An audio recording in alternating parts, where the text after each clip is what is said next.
क्या विनाशकारी होगा कलयुग का अंत।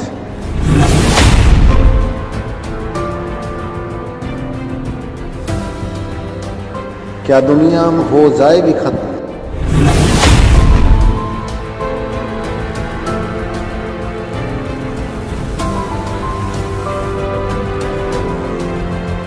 क्या सच में धरती पर होगी प्रलय।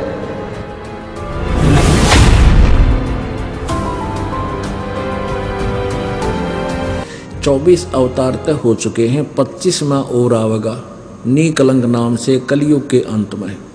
राजा हरिश्चंद्र जी स्वर्ग में बैठे हैं, उनको फिर यो चौधरी बना के भेजेगा काल यहाँ का अवतार बनावेगा। और वो क्या करेगा, कलयुग के लास्ट में कृतघ्नी लोग हो जाएंगे।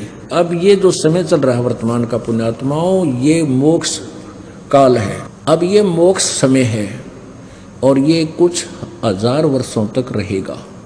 एक बार फिर पुनः स्थिति ऐसे आएगी पृथ्वी पर जैसे सतयुग में हुआ करता था, क्योंकि सब मार धाड़ कर रहे हैं, हर चोरी लूटी खसोटी माया जोड़न की होड़ लाग रही है। किसी का बरकत नहीं, किसी को शांति नहीं, सबकी दुर्गति दूने दुख।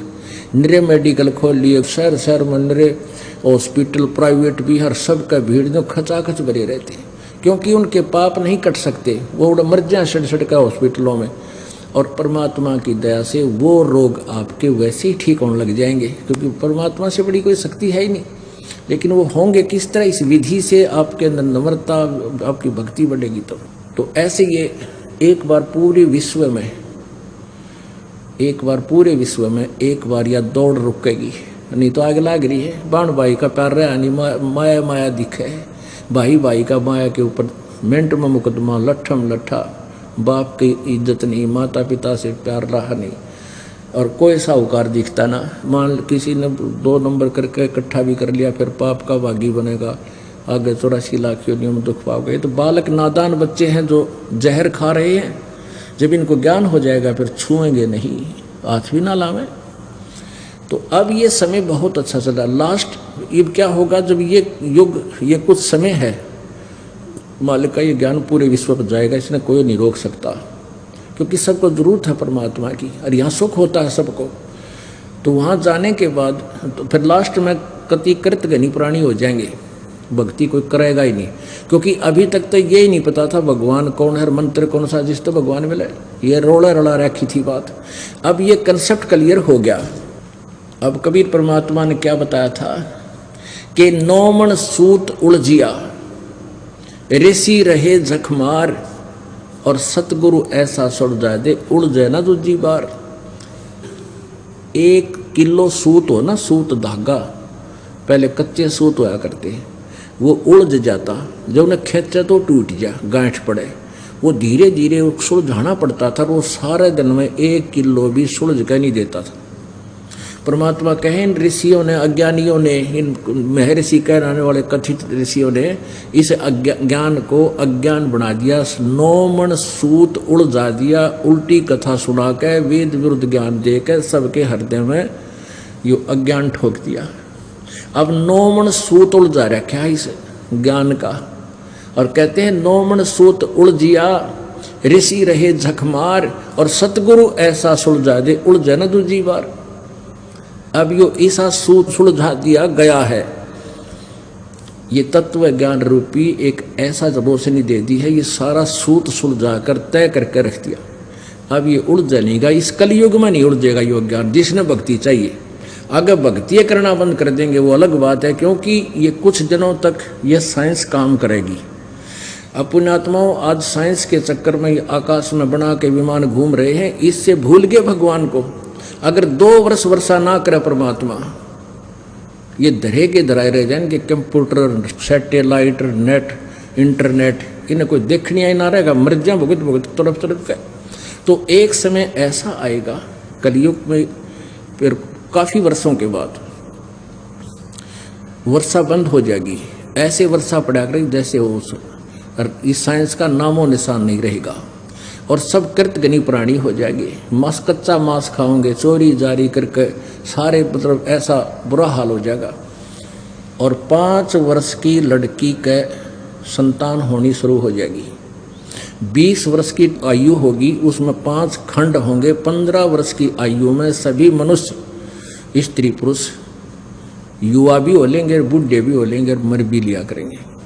और बिल खोद के, क्योंकि कद बहुत छोटा हो जाएगा, 1.5 फुट का, और पूरी पृथ्वी पर जैसे कीड़े मकोड़े हुआ करें इतनी जनसंख्या हो जाएगी, बिल खोद खोद का अपने वो मकान बना लिया करेंगे। और फिर इतने कृतघ्नी हो जाएंगे, भगवान का कोई नाम रख लेगा नहीं, सभी दुष्ट हो जाएंगे। तो उस समय ये नीकलंक नाम का अवतार होगा। 25वां अवतार, और 10वां भी उसी को कहते हैं, 25वां भी उसी को कहते हैं।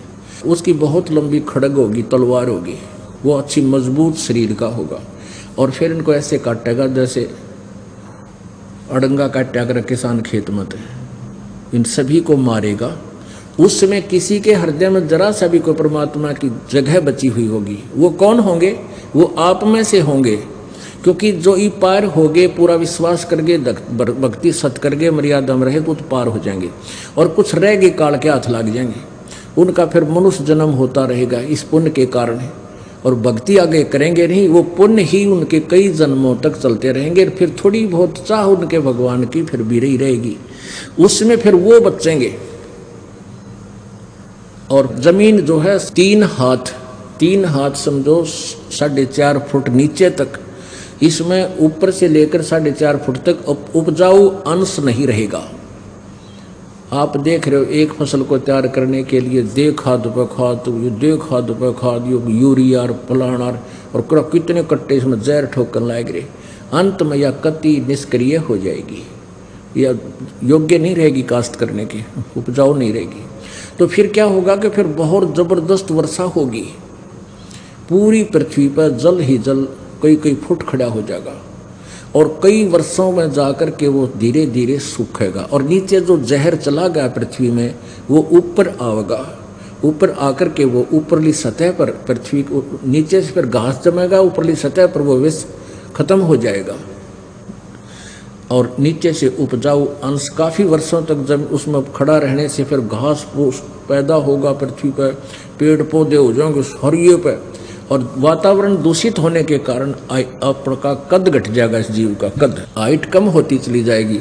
तो प्रदूषण को फिर ये वृक्ष ठीक करेंगे, पूरी पृथ्वी पर वन ही वन हो जाएंगे।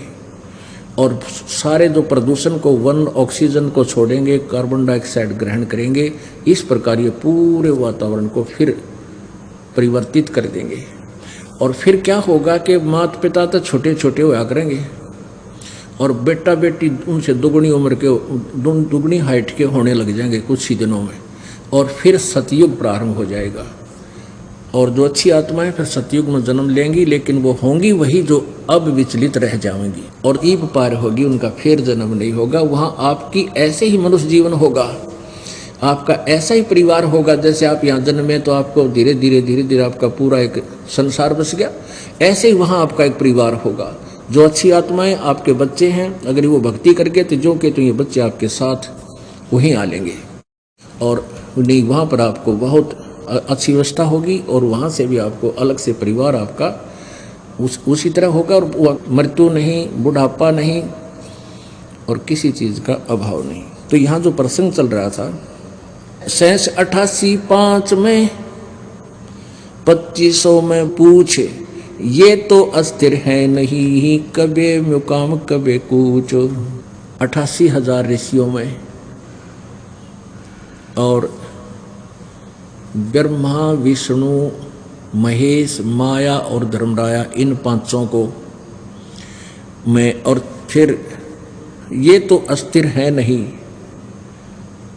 और कदे मुकाम कदे कूच, यानी इनकी भी सबकी जन्म मृत्यु होती है। ये स्थिर नहीं है, ये अविनाशी नहीं है।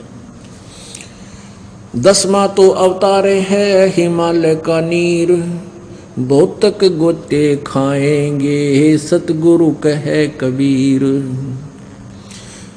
शब्द संदेशा कहते हूँ बिन बिन भेद विचार, इसको माया जानियो हो 9-10वां अवतारे। माया माने ये भी जन्म मृत्यु के अंदर माया के खिलौने हैं।